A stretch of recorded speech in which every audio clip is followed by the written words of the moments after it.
I went before the kickoff and I said, "Say, Chris, can I have your shirt?" And he looked at me, and he said, "Yeah, yeah, of course, of course." The game finished, and he went inside straight away, and I was like, you must forget, like his head was hot, so Yeah. I'm gonna leave him." Then when I went inside, I was speaking with Alexandro, and after he came out and he said like, "No, here's your shirt. I didn't forget about it," and he signed it for me and everything. So he did Nice. a very, very nice gesture. Yeah. Hello, my goalers. I'm Colin, and I'm really happy to be with you today. Before we get started with Andreas Pereira today, please subscribe to our YouTube channel so you don't miss any of the video we publish. Here we go. Andreas, how you doing, mate? I'm good. You? I'm good. How are things going for you at the moment? You okay? Yeah, I feel good. I'm good here in Italy. It's raining today, but it's just a few days raining in Italy. It's always good weather here, so always great. Changes quite a lot from England, yeah? Yeah, yeah, a lot of changes. And you know what? You're quite lucky because, as you must know, you've played along with Neymar. And since you got to La Lazio, you also have the chance to meet with your idol, Cristiano Ronaldo, as well. And when I was doing some research on you, I found out you actually posted a letter where you talked about him. It was on the Manchester United website, and there is a Yeah. whole letter talking about the way you loved him, the way you looked up for him, and the way he influenced your career and your mindset. How was it when you actually had the chance to meet him on the pitch? Did you have the chance to talk to him? Did you have the chance to I don't know, to swap the shirts and stuff like that, or was it just going too fast and you didn't have any opportunity to meet him?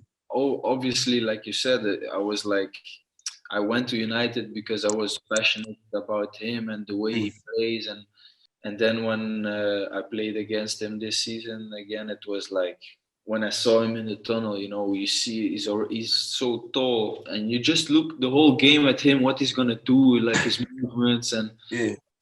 when I came in and he was because we draw, I think, away from home, and Mm. he was a little bit angry, and I went before the kickoff and I said, "Say, Chris, can I have your shirt?" And he looked at me, and he said, "Yeah, yeah, of course, of course." Then I went like, "Okay." The game finished, and he went inside straight away, and I was like, you must forget, like his head was hot, so Yeah. I'm gonna leave him." Then when I went inside, I was speaking with Alexandro, and after he came out and he said like, "No, here's your shirt. I didn't forget about it," and he signed it for me and everything. So he did Nice. a very, very nice gesture. Yeah. You've played in different leagues so far. You've played in England, you've played in Belgium, you've played in Netherlands as well. You've played in Spain Yeah. and now Italy. What's the best league for you? Where do you enjoy football the most, mate?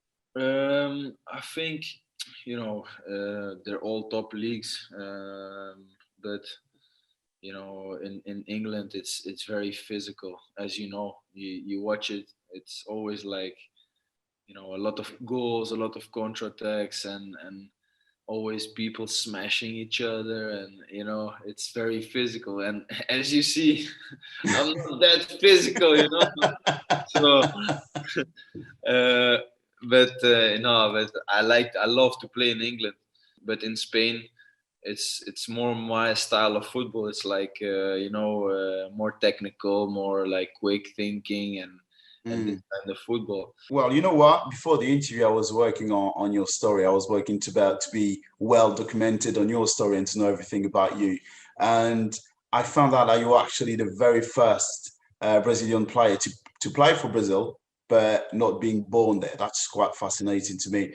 But to understand that, I need to know your story. I need to know what happened to you before you actually started in football. So, where are you from? I read that you were from Belgium, but what was your family life like? My family life was I've been in Belgium because my dad was a professional football player in Yeah. Belgium. So he played in a lot of clubs over there. So I've been, when he came from Brazil at a young age to Belgium, he came with my mother, and then she was pregnant, and I was born in Belgium. Okay. So I followed my dad all his career around Belgium, and played in Belgium, and then after that played in Holland. So that's why I have the Belgium passport. I've been growing up in Belgium Mm. because of my dad, really. But in the end, you still decided to play for Brazil, yeah? Yeah, because I have a strong relation, very strong relationship with my family in Brazil, and always the way we think and at home, it's Brazilian, it's the Brazilian way. So Mm. uh, as I know, I've been growing up in Belgium and in Holland, and but it's always like my dad and my mom like, nah, you think you're from Europe, but you're not. No, no, no, no. Don't forget where you come from. So Uh, actually, was it like a proper question, a proper debate in your head, in your mind, or was it clear from the beginning that you were to play for Brazil and there were no questioning about it? no, I always had the dream to play for Brazil because Yeah. I always looked at players like Ronaldinho, Kaká. I was like, my family's from Brazil. I want to play for Brazil, and but in the end, now when you get older, Yeah. you always think like, Belgium. It's an unbelievable team as well, Yeah. and I'm lucky I can choose between two like very good countries. But I think the side that pulls me more towards is it's Brazil, because my whole family, they're on my case as well. They're like, what? Like, no, you're Brazilian. You're not gonna play for Belgium. Like, if you play for Belgium, you're not gonna come to Brazil anymore. Then no. So they quite threatened me with this as well. Okay, that shows me a lot about the family spirit in there. So when you actually had the chance to play for Brazil, you also had the chance to play with great players. You mentioned Ronaldinho and great names, but on your time you had the chance to play with Neymar. How was it to be playing with Neymar? To be not only on the pitch, because well, we all know what kind of player he is, always trained to make up something different with the ball and stuff like that, but how is it in the everyday life? I was a little bit shocked when I met him the first time. I was thinking like he must be he's like a star, like he must Yeah. he must be a little bit arrogant, or he must be like. But when I met him straight away, because it was my first time, he spoke with me and he was like, anything you need, anything you feel like something is wrong, or you need something, just tell me and I will help you. And he called me in his room, so he helped me straight away from the beginning, like a very nice going guy, like chilled.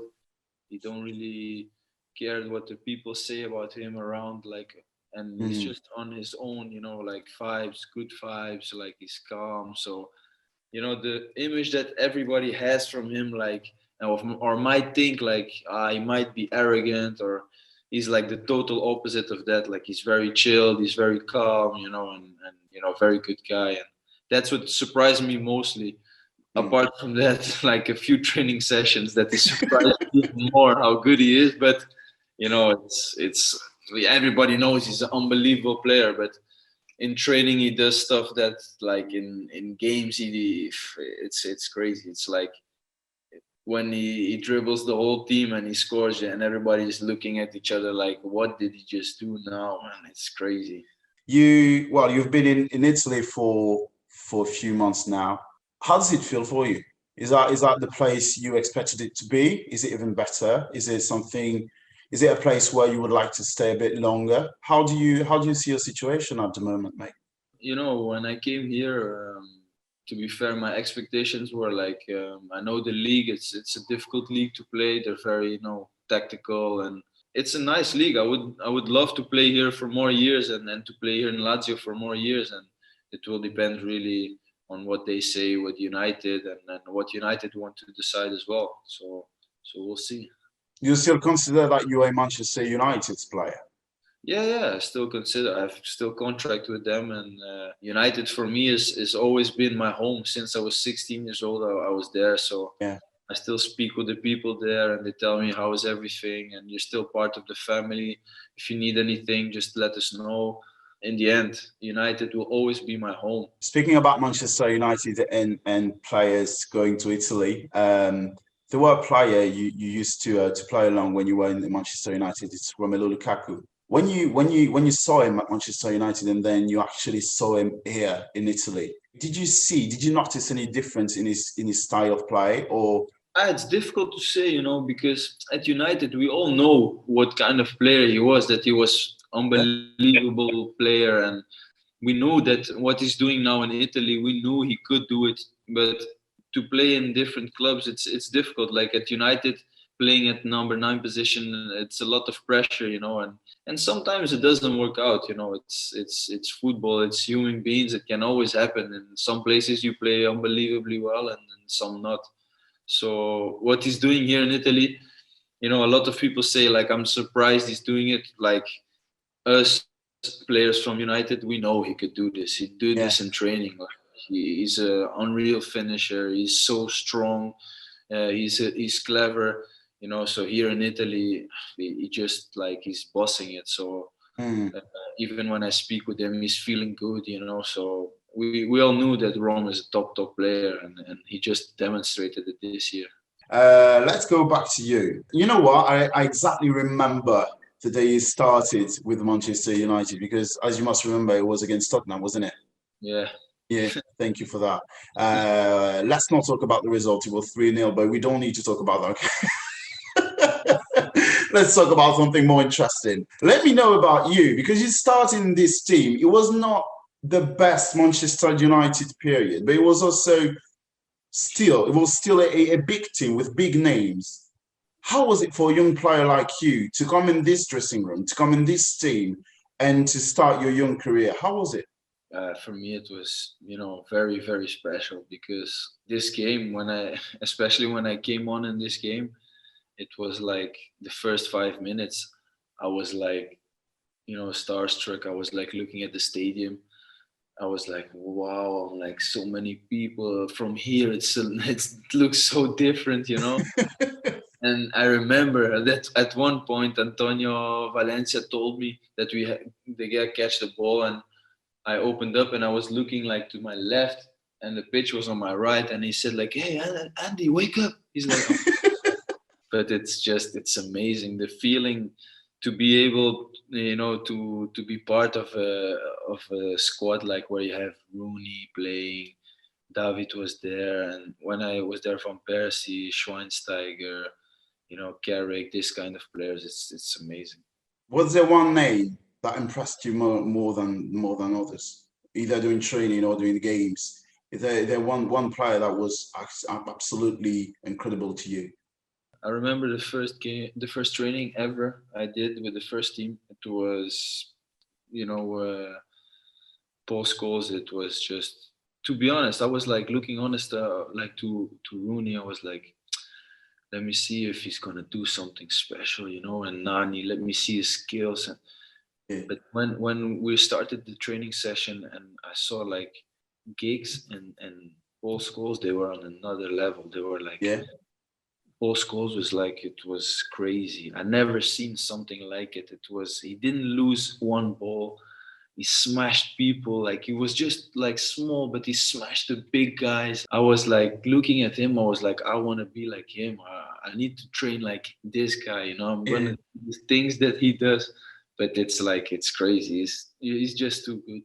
Well, because to me, as a football fan, especially a fan of the Premier League, I have always respected him because to me he's a legend. So you need to respect legends like Giggs, like any other big names like that. But since I've been interviewing players, I can say that I wasn't sure, I wasn't aware of the quality he had, the importance he had on the game, the role he had in the team and stuff like that. Do you think that fans underestimated him?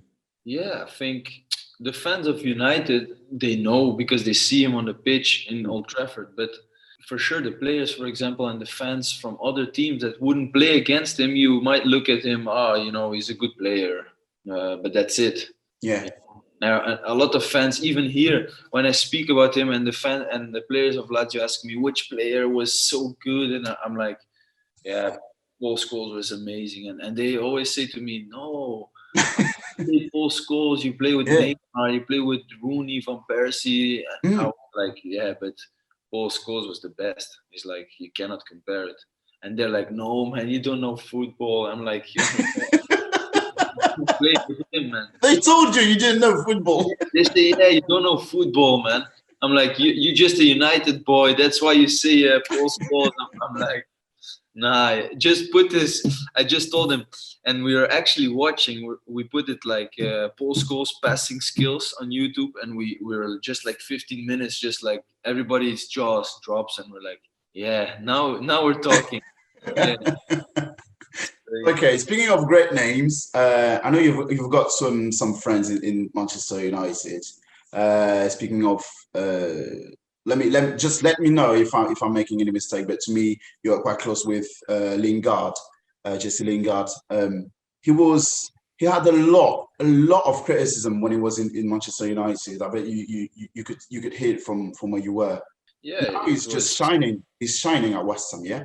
Yeah, it's, I've been in the youth teams with Jesse, and we played together in the reserves, and and when he went to the first team, he did amazing when he played.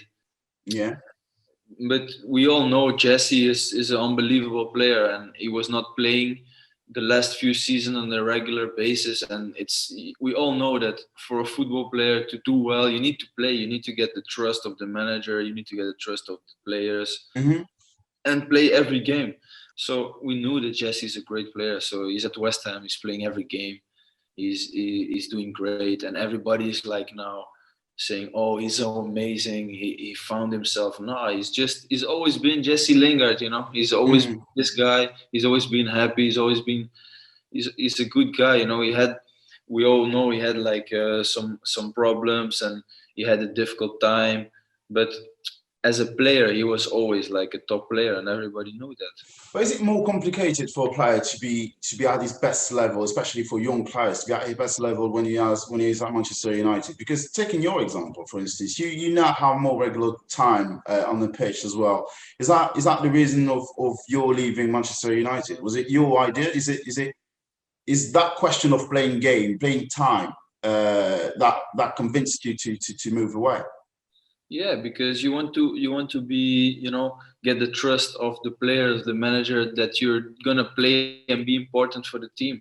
And if you have this trust, you're gonna play differently. You're gonna play with less weight on your shoulders, and you're gonna do better because, football. I think it's, especially for me, it's like I play on my instinct. And if you're gonna play a game, like for example, I'm at United, and you're gonna play a game once a month, you want to do everything in that game, and that's not good. It's like you want to do too much, and then you do nothing. Yeah, you're too hungry. You want to play too good. You want to run, and you run too much. No, you have to do everything on its own time. You have to feel good and do everything when it comes. So I think that's the most important thing. One of your other friends in Manchester United was Paul Pogba, and well, if you get me started, I could say so much about him. So we would spend the whole interview talking about him and your relationship with him. But speaking about criticism, there is a lot going on about him, and that's been the case since the very beginning. And since you've been his friend, there was also a story about you and Pogba and Mourinho. Do you remember? It was like you having fun in the stands. Well, I think it was the derby game against Manchester City, and there was a big misunderstanding about you having fun at the very moment of the game, and Mourinho supposed that it was when Manchester City was winning the game or whatever. Can you actually tell me everything about this story? Because it got a little bit messed up with all the major covering about it. Yeah, it's just a big, we would never make fun of our own teammates, We were just watching the game, and it was the game that we were winning 1-0. And we posted the picture like, we're winning 1-0 and we're watching the game happy. But at the stadium at Old Trafford, I don't know if you've ever been at Old Trafford. Yeah, I have the chance, so, So the you don't get a lot of signal on your phone. So he posted it, but it didn't went, So after we went out of the stadium, the post completed, and the people were like, and it came out, and we lost the game. So they said like, you post a picture being happy, but it was because of the first goal. But then, as the media in England, they already got it straight away, and then they made a big thing out of it. And Mm. then the manager, he didn't understand it, and he saw it, and he was like, uh, he confronted us with this on the training pitch, and he You was too like, as well. yeah, because if you see on the video, I was behind Paul when he asked Paul what was happening. Yeah. He said like, uh, "What did you do with the video?" And Paul, he didn't understand it. He said, "I don't understand what you mean. Which video?" And he said like, "Yeah, you were laughing and disrespect the players." And he said, "No, no, it's something else." And then we just spoke about it, and he said, "Ah, okay, don't worry then." And that's it. So there Okay. was problems between us. It was just like a big story and on the internet, and we were like, what is happening, Apart from this story, the tension, the atmosphere that was a little bit heavy when you were in Manchester United with Jose Mourinho. Is that what you remember from working with Jose Mourinho? Because I'm a Tottenham fan. I had him Yeah. at Tottenham, and I could feel that the players were exhausted, tired of his ways or with methods. Is that the same thing that you felt when you were at Manchester United with him? When I arrived, some players said like, it's difficult with him. He's very like, um, he asks like a lot from you, so it's like he's very intense, and we all said it like, it's normal. He's a top class trainer. He needs to ask a lot of you from. We expect that, but Yeah. he said no. But this, and I remember they were saying like to me, no, but he's really on you. Like he really asks a lot about you. So I said okay. So when we started preseason, everything went really good, and I always had a good relationship with him because I speak Portuguese with him. So, and he put me to play as well, but you could feel it was wearing off like already from the season before. Like the players were tired, and like they were saying it's too much, and some players couldn't get it, and then he could get like a few arguments with some players, and from then on it didn't went well, and Yeah. then he got sacked in January, I think, or December. Was it true always said about Paul Pogba and Mourinho, the internal battle between them two? Was it true that there was a tension, a weird relationship between them two, or not? To be honest, when I arrived, they didn't have tension at all, and I think some things happened like these things from the video. It Yeah. it didn't help, and I think a lot of things.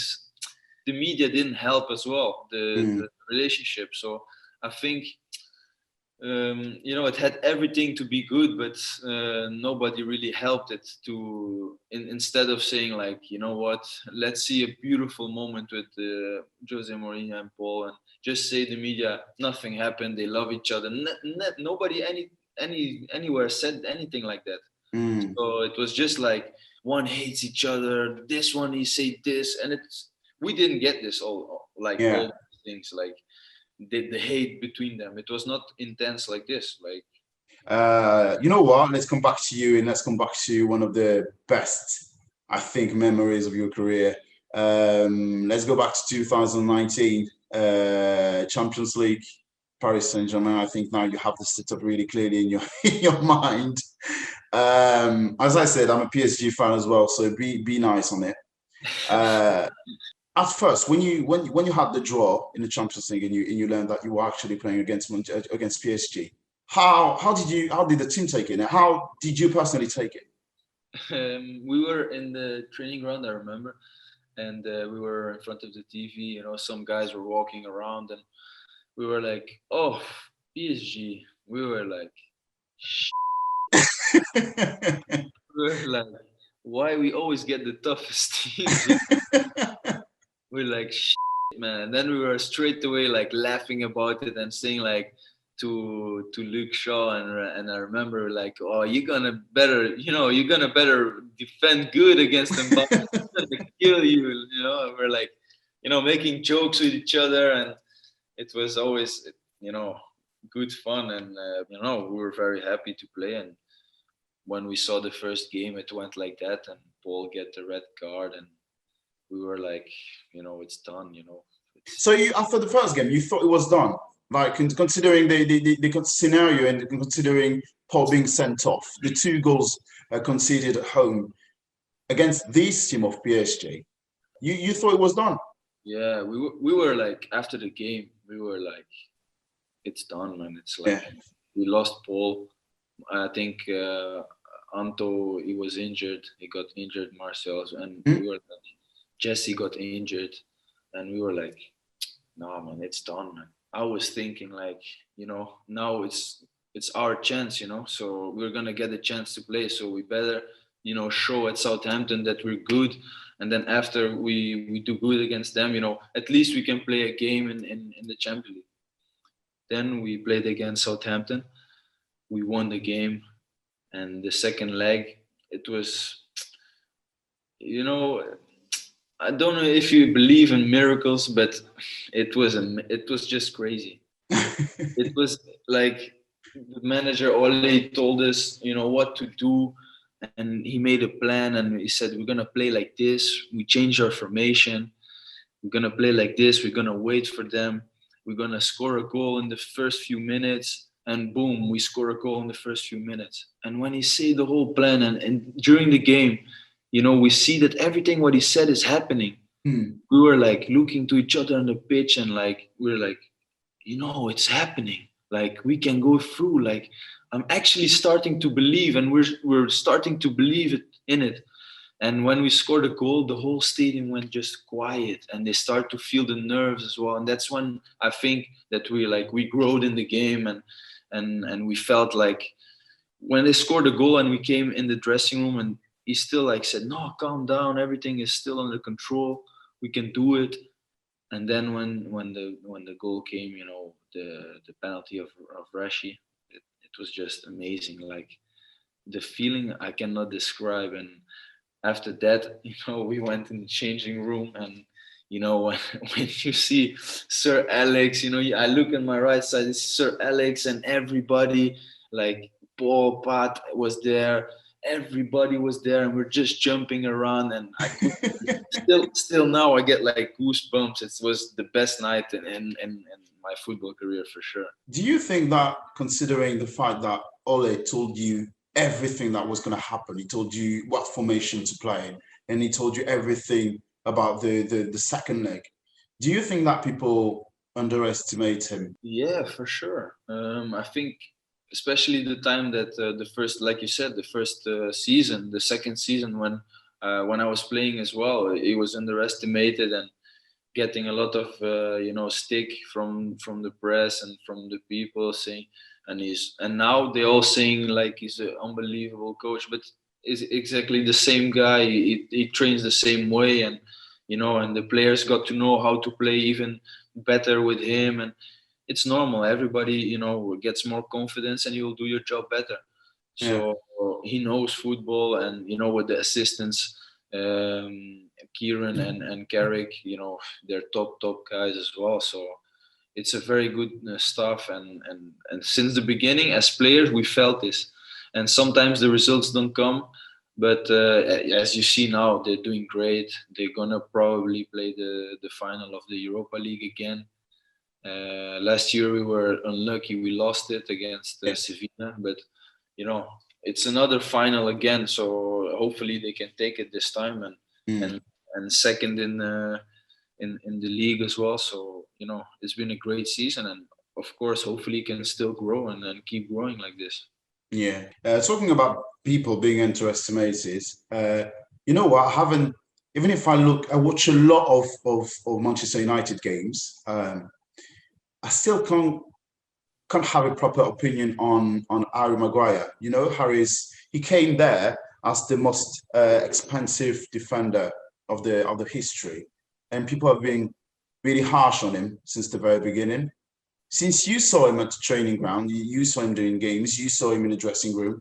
Can you tell me more about him? Is he a proper player that people think he is, like too expensive for what he brings to the team, not supposed to be in Manchester United? But when you consider the fact that he's the captain, he's always on the team, always in the starting 11. Can you tell me more about him? As a person, he's a top guy. Yeah. is a leader as well on the pitch. And I remember the first game he did with us. It was the first game in the season against Chelsea, and we won 4-0. Mm. And everybody was like, "Wow, he was amazing. That's what we needed." Yes, they bought. He's worth every penny that we spend on him. And then you look back like 1 year after, and they're saying like, "Nah, man," they're criticizing him for things, errors that players make errors. All the top players make errors, but Yeah. the thing is like you cannot say because a player has 3-4 games bad games or he has half a season bad that he's a bad player. Like everybody goes through bad stages in a season in 2 or 3 years, but eventually they come back on their level, and then it's not, you cannot be or god or very bad. Mm, As mm, football players we know this, so yeah. you'll always be, or we understand you're a top player. You cannot not always be on your best, but you try to be there. So you cannot say like a lot of people say, and people that maybe don't understand football so well, and they look the game and they say, "Oh, I did a mistake. How can you do this mistake?" And they're like, "No way, he's doing it like this mistake. You're a professional player. You train every day." That's the thing we hear the most. Like, Yeah. you train every day. How can you miss a pass? Like it's like it's difficult to, like, people they're training as well. You have a bad day in your work as well. It's Yeah. happened. Yeah. So he's a top player. He's the captain of United. He plays in England for now how many years, how many Premier League games he played. He's a solid player, and he's Okay. fine. He don't worry about the people talking about him, because he knows in 3-4 months the people will be saying like, "Wow, he's worth every penny we spend on him." It changes. It goes like this. Talking about your relationship with United players, how is your relation with Rashid? What's the most surprising stuff about him? Is it the fact that he is actually such a good player, and becoming, little by little, step by step, a main figure at Manchester United? Was it what he's accomplished during the pandemic? I bet that you know everything that happened around him. Were you surprised by what he did, or is it exactly typically like him? No, he always been like a very humble, very simple guy. What he did in the pandemic was just amazing. Yeah. He helped so many people in England, and the people support him as well. And a lot of people went like and helped him on his project, and it was just amazing. And to see that it worked out so well for him and for the country and for all the people, it's just, it's an honor to have him, as a friend, and to have him on the team. He's a top guy. Yeah. So we're not like, how you say, surprised by it. He's a very good guy. He would help anyone he could help. Mm. You know what? This show is meant to, is meant for people to get to know you better. So we need to know your best side better, but also what you don't really like so much. Okay. And doing my research, I found a quote from you talking about Liverpool's players, Milner and Van Dijk, and you'll have to talk about them. I read you said, um, something like they were arrogant and you didn't really like their style of play. Can you tell me more about this story? What happened? What happened for such a nice guy like you, to say something about somebody else in the media? Was it true, or was it like, the rivalry between the two teams and you needed to add some oil on the fire? What was it like? No, we added some spice there, but I think it started in the preseason. We had a game against them, Yeah.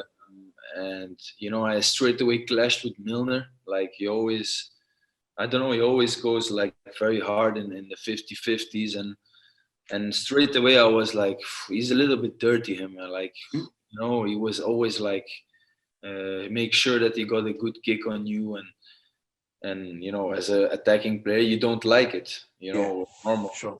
So I was asking like the English player, how is he as a person, and they told me like the opposite, like, oh, he's a very good guy, he's, good fun, like he's a normal guy, he's not arrogant or something like that. So I was like, oh, okay, but in the pitch, he's like, he's a prick on the pitch. so, so I was like, yeah, but that's in football. That's not something bad, It's good to be like have an edge on the pitch.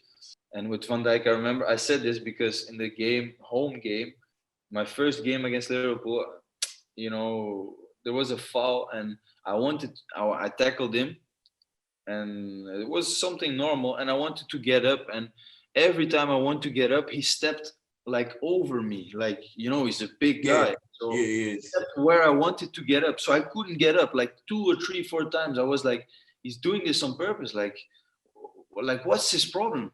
Mm-hmm. And after this, I never, got a good I don't know why. And yeah, I was just like, what's he doing, man? He's so annoying, So, no, but I understand, of course, football is like this. He can be a top guy, but on the pitch, these things happen, it's football. Okay. Well, you know what, to finish, because I had you for quite some time here, and I know your time is precious. To finish, I'm going to do something to allow fans to know a little bit more about you. It's going to be quick, and it's going to be about maybe 10 or maybe 15 questions, really short, and it's going to be about your everyday life. Okay, so every time you give me an answer, if it's supposed to be really short, but if you have an anecdote about it, just feel free to share it. Okay. Okay. The last person you texted or called with your phone, who was it? Paul Pogba. Really? Yeah. Why? No, he called me because he's coming to Rome now. Yeah. And I told him, don't forget me to bring me some 4 shirts because some player wants your shirts. Okay, all right. Well, good question to start with. The last film you watched on Netflix? Oof.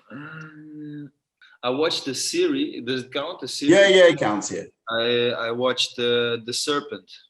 Okay, how was it? Very strange, but it was good. Yeah, Netflix things can be strange sometimes. The series that you could watch 100 times without being fed up with it? It has to be Friends.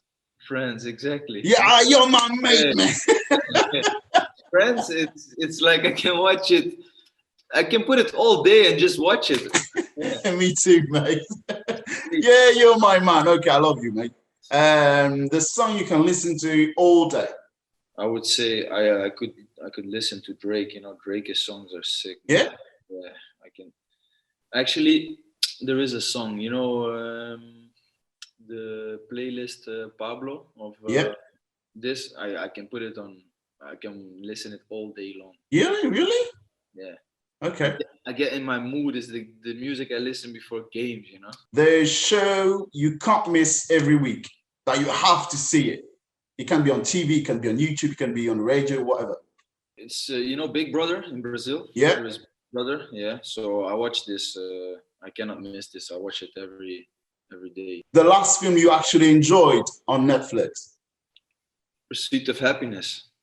Oh yeah, that's a good one. Yeah. Yeah, that's it. Did you cry, mate? I don't cry in movies. Okay. The best part, your favorite room in your house? Yeah, the game room, easily. The room where I watch. I have a big TV. I watch football, and where I have my PlayStation. The last teammate that came to your house in Manchester? Must have been Paul as well. Yeah. Well, you need to get rid of him, mate. He's everywhere. He's everywhere, man. The celebrity you would love to have a drink with? Michael Jordan. Yeah. You might not believe this, but when I was young, when I was 4 or 5 years old, I wanted to be a basketball player, man. But I soon found out that I was too small. I didn't want to be the one to tell you this, but that's good. Someone told you. That's good. Yeah, man. Because my favorite movie as well is Space Jam, Yeah. Oh, yeah. Good film. So I watched it a million times when I was young, and Michael Jordan, man, crazy. I love him. The last app you downloaded, New Star Soccer. It's a nice footballing app. the Instagram accounts that you checked all the time, like the first thing you do on Instagram. The first thing I do on Yeah. Instagram, I check World Star Hip Hop Okay. straight away, yeah, or Sky Sports News, yeah. The last Instagram account you followed, The last- Colin's Instagram. Yeah, you do it. I appreciate that, mate. Really, thank you very much. I will follow it now, and then I'll. Yeah. I appreciate it. Okay, the last meal that you got delivered from Uber Eats home. Pizza. When I just arrived here, I eat it like I was like going crazy. I was like pizza, pasta, then it was pasta and then pizza, and then it was crazy, like too much every day, and then my wife just said like, look, it's enough. We're gonna it's enough. I'm gonna start to cook and do normal dishes because it's too good, like how the way I don't know what they do here differently. Like the pasta, it's amazing. It's Okay, I need to go and find out myself. Andreas, thank you. Thank you very much for your time. I know it was a big day for you, but you stayed so long with us. I really appreciate it. Take care of yourselves and keep enjoying football. Bye-bye. See you. Bye bye. See you, mate.